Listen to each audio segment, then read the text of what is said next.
ফেরাউনের জীবনী পড়ার পরে আমি লেডি ফেরাউনকেও মিলিয়েছি, সবগুলো খাপের খাপ মিলে যায়। ফেরাউন ক্ষমতা নেওয়ার পরে 4টা কাজ করেছিল ওর বন্ধু হামানের কথা মতো। এই পৃথিবীতে বহু ফেরাউন যারা আছে, সে পুরুষ হোক আর লেডি হোক, এই মানুষগুলো দেখলাম এই 4টা কাজ হাতে নিয়েছে। হাজার হাজার বছর আগে ফেরাউন ওই সময় প্রথমে ক্ষমতা পেয়ে এই কাজ চালু করেছিল যে আসমানি কিতাবের শিক্ষা রাখা যাবে না। আমি যেটা দাবি করতে চাই, এই দাবি যদি আমি পূরণ করতে সক্ষম হতে চাই, তাহলে আসমানি কিতাবের আলোচনা চলবে না। কারণ দাবি করার চেষ্টা চালিয়েছিল আনা রব্বুকুমুল আ'লা, আমি সব চাইতে বড় রব, আমার উপরে আর কিছু চলবে না। ওটা আরবিতে বলেছিল, এটা মাতৃভাষায় বাংলাতে অনেকেই বলছে আমার উপরে আর কেউ নেই, বেশি ঝামেলা করবা সব বন্ধ করে দেব, এরকম কথা বলতো না? কথা বলেন না কেন? এই কথাটা আপনি আরবি করেন তো ফেরাউনের কথার সাথে পুরো মিলে যায়। প্রথমেই হাত দিয়েছিল শিক্ষা ব্যবস্থায়, আসমানি কিতাবের শিক্ষা থাকবে না। এই 15.5 বছরের ভেতরে এমন জায়গায় আমরা দেখলাম আসমানি কিতাবের শিক্ষা প্রায় পুরাপুরি মিটিয়ে ফেলেছে। গত পরশুদিন দেখলাম মাদ্রাসা ইসলাম শিক্ষা পড়াচ্ছে এক হিন্দু। চিন্তা করতে পারে কোথায় পৌঁছিয়েছে? মাদ্রাসা ইসলাম শিক্ষা যদি একটা হিন্দু পড়ায়, বাকিগুলোর অবস্থা কি? দেশটা কোথায় পৌঁছিয়েছে যে জাতীয় মসজিদের ইমাম পর্যন্ত পালিয়েছে।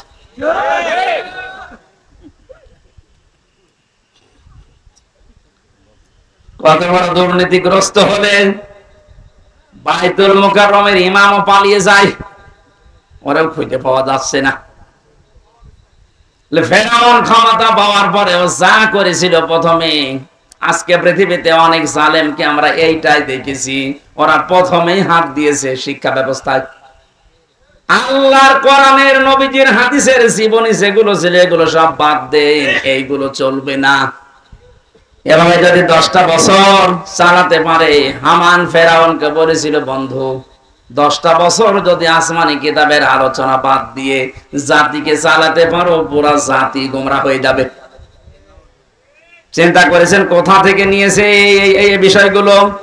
2 নম্বরে, আসমানি কিতাব যারা শিক্ষা দেয়, এই আলেমগুলোকে কারণে অকারণে দুনিয়া থেকে বিদায় করো, তাই করতে আরম্ভ করেছিল। কত আলেম বিদায় নিয়েছে, কত আলেম এখনো পর্যন্ত ছেলে আছে। আপনি আমারটাই ধরেন তো, কোন কারণে আপনি 3টা বছর আমাকে আটকে রাখলেন? এখন তো আমি নিরপরাধ বলে খালাস পেয়ে গেলাম, আমার কোনো দোষ পাইনি।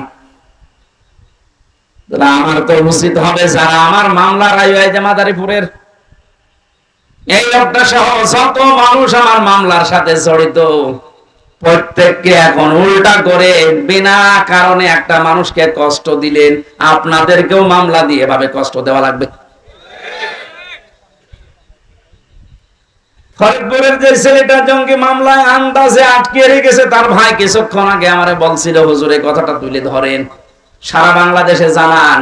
শুধু আমার ভাইয়ের মতো না, হাজারো মানুষ যারা বিনা কারণে মিথ্যা মামলা নিয়ে চলে আসে, 2 বছর 5 বছর 10 বছর, এই ছেলেটা শুনলাম প্রায় 9-10 বছর জেলে আছে এখন। আপনাদের এলাকায় বাড়ি?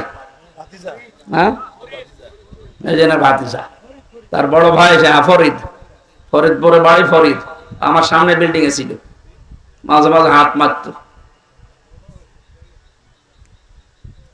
উনি আমাকে যেটা বলেছে আমি ওটা বলেছি বহু জায়গায়, এখনো বলছি যে রেকর্ড হচ্ছে।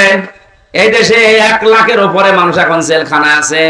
আমার মনে হয় 100 জনের প্রায় 70 জনই কিছু জানি না। আমি যেটা দেখেছিলাম নিজে, একটা কিচ্ছু জানে না, প্রতিহিংসার বশবর্তী হয়ে ক্ষমতার অপব্যবহার করে মানুষের কাছ থেকে অবৈধভাবে টাকা ইনকাম করার জন্য ওরা এই কাজগুলো করেছে। আমার বাড়ি থেকে নিয়ে এসেছে, আমি 2 তলার উপরে ঘুমাচ্ছিলাম, আমার ওখান থেকে নিয়ে এসে অমুক জায়গা থেকে ওনারা গ্রেফতার করেছে, অথচ পুরা মিথ্যা কথা। আমার মামলায় লিখে লিখে দিয়েছে ওনারে পেয়েছি অমুক জায়গায়, অথচ নিয়ে আসলো বাড়ি থেকে। আমার বাড়ির প্রায় 150-200 মানুষ, সব সাক্ষী। এমন এমন মানুষকে সাক্ষী বানিয়েছে, জীবনে তাদের নাম শোনা দূরের কথা, কোনোদিন চোখেও দেখি নাই। আন্দাজে তারা সাক্ষী দেবে বলে আমার বিশ্বাস হয় না, কারণ তাদের আমিও চিনি না, তারাও আমাকে চিনি না। ধরার পরেই বেকার বেকার আমার বাবাকে বলছে 10 লাখ টাকা দেন, নাই তো 50টা মামলা দেব আপনার ছেলের নামে। কোথায় পৌঁছিয়েছিল দেখেছেন? দেশটা মগের মূল্য পানি ফেলেছে। আমার বাবা তো গ্রাম্য মানুষ, ভয়ে রিমান্ডের যে নাম শুনেছে যে পিটাবে, শেষ পর্যন্ত 8 লাখ টাকা দিয়ে দিয়েছে। এই মামলা যেদিন খারিজ হয়ে গেল, ওই দিন আমি কল দিয়েছিলাম মামলার আয়ুকে। আমি এতদিন ওরে স্যার বলতাম, ও এখন উল্টো করে আমারে স্যার বলছে। হুজুর কান্নাকাটি করছিল, হুজুর মাফ করে দিন। কিসের মাফ? আগে ওই 10 লাখ টাকা ফেরত দে।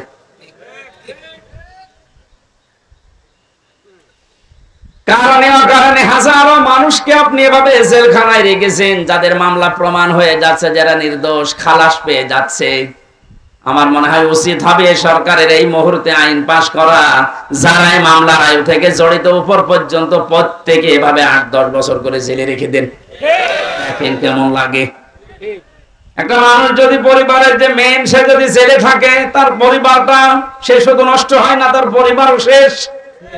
আমার 2টা মেয়ে, আমার স্ত্রী, আমার মা বাবা, আর তো কেউ নেই। আমার বাবা বৃদ্ধ, আমি নিজে শুধু ইনকাম করার মতো আমার একটা ব্যবসা ছিল কাপড়ের, সেটাও ধ্বংস হয়ে গেছে। আপনি সব কিছু নষ্ট করে দিলেন। 3টা বছর কি কষ্ট দিয়েছেন বাড়ির মানুষকে। প্রতি মাসে মাসে জেলখানায় টাকা পাঠাও, মামলার পেছনে খরচ করতে করতে আমার বাবা নিঃস্ব হয়ে গেছে। আর মানুষও যে এত সিটার বাটপা, এই গ্রাম্য মানুষটার কাছে যে বলতো আপনার ছেলেকে আমরা বের করে দেব, 5 লাখ টাকা দেন। জমি বিক্রি করে বলতো ভাই তাড়াতাড়ি করেন। শেষে 2-1 মাস 3 মাস ঘোরার পরে বলতো পারলাম না, টাকা ফেরত দেন, টাকা খরচ হয়ে গেছে। এভাবে একটা মামলা 30 বার যদি হাইকোর্টে তোলা হয়, আপনি কত টাকা খরচ হয় হিসাব করেন। এই জন্য বলছি, যারা এভাবে মামলা দিয়েছেন, মিথ্যা মামলা যেগুলো প্রমাণ হচ্ছে না, এরা কিছু জানে না। 2 বছর 5 বছর 10 বছর পরে খালাস পেয়ে যাচ্ছে বেকসুর, তার মানে ওর অপরাধ আপনি পাননি। কথা বলেন না কেন? আদালত কোন অপরাধ প্রমাণ করতে পারেনি, এই জন্য তো খালাস দিয়েছে। সুতরাং আশা করবো যারা এর সাথে জড়িত, এদের বিরুদ্ধে আজ আমরা মামলা দিয়ে এদেরকেও 3 বছর জেল খাটাবো। দেখ আপনি, আপনার ছেলে মেয়ে নষ্ট হয়ে যাবে, আপনার বউ নষ্ট হয়ে যাবে। আর আমার আজমের বউ পর্যন্ত চলে গেছে, অন্য জায়গায় বিয়ে করেছে। আপনি চিন্তা করতে পারেন, কারণ সে তো জানতো না যে আমার স্বামী বেঁচে আছে কিনা। এ মহিলার কোনো দোষ নেই, কিন্তু ব্যারিস্টার আরমানের স্ত্রীটা 8 বছর পর্যন্ত টিকে ছিল, সেও তো জানতো না আমার স্বামী বেঁচে আছে না মারা গেছে। কত বড় কঠিন হৃদয়ের মানুষ আপনি ছিলেন। আপনি সব জানতেন যে ওকে কোথায় কোথায় রেখেছি। কত কান্নাকাটি করেছে ইলিয়াস আলীর স্ত্রী, তার সন্তান এসে। এত বড় অভিনয় করলেন কি করে? ইলিয়াসের মেয়েটার মাথায় হাত দিয়ে বলছে তোমার বাবা কোথায় আছে আমি খোঁজ করে দেখবো, অথচ তখন মারা হয়ে গেছে তারে। এইরকম অভিনয় করে আপনি পার পেয়ে গেলেন দুনিয়ার মানুষের সামনে। আমি এই জন্য বলছিলাম, বাংলার 18 কোটি মানুষ আপনাকে মাফ করে দিলেও ব্যারিস্টার আরমানের ইলিয়াস আলীর বউ আপনাকে মাফ করবে না। আর 3 বছরে আমার বউ আপনাকে মাফ করবে না। আমার ওই ছোট মেয়েটা 1 বছর রেখে গিয়েছিলাম ছেলে, এখন ওর 4 বছর, ও তো আপনারে মাফ করবে না, কারণ ও আমার চিনি না। ও মনে করে এরকম বহু হুজুর বাড়ি আসে, এটা ওইরকম হুজুর। আমি যেদিন জেলখানা থেকে বাড়িতে ঢুকলাম, ওরে কোলে নিয়েছি, আমার বলছে হুজুর আমাদের বাড়িতে চলেন। কারণ 3 বছর আমাকে যোগাযোগ বিচ্ছিন্ন রেখেছিল, আমি জানতামই না যে বাইরে আমার কেউ আছে কিনা। এত কঠিন অবস্থা, ও চিনবে কি করে? ওই যে আদালতে প্রিজন ভ্যান ধরে ঝুলেছিল, এটা মনে হয় ভাইরাল হয়েছিল একবার।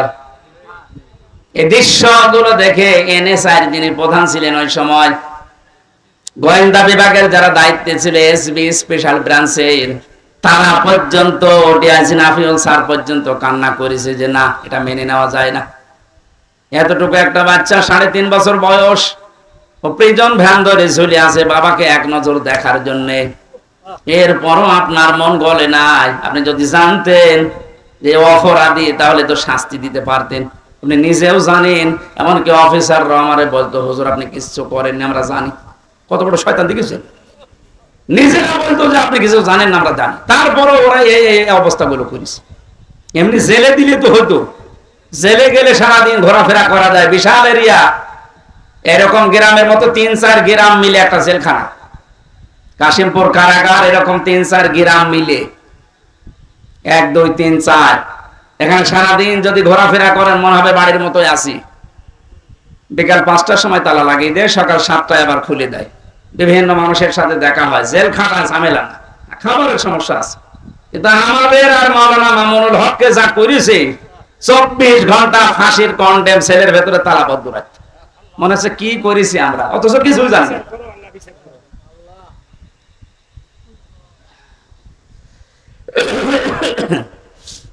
আমি আযাবুল মুহিনের কথা বলছিলাম। জালেমরা মনে করে আল্লাহ আমাদেরকে ভালোবেসে ক্ষমতায় রেখেছে। ওই যে ওসি সাহেব যেটা মনে করেছিল, আল্লাহকে ভালোবেসে মহব্বত করে কল্যাণের জন্য ওদের ক্ষমতা দেয় না। ওদের পাপ যেন পরিপূর্ণ হয়ে যায়, এই জন্য আল্লাহ দিয়ে রাখে। আমার মনে হয় খাপের খাপ একটা ওদের সাথে মিলেও গিয়েছে।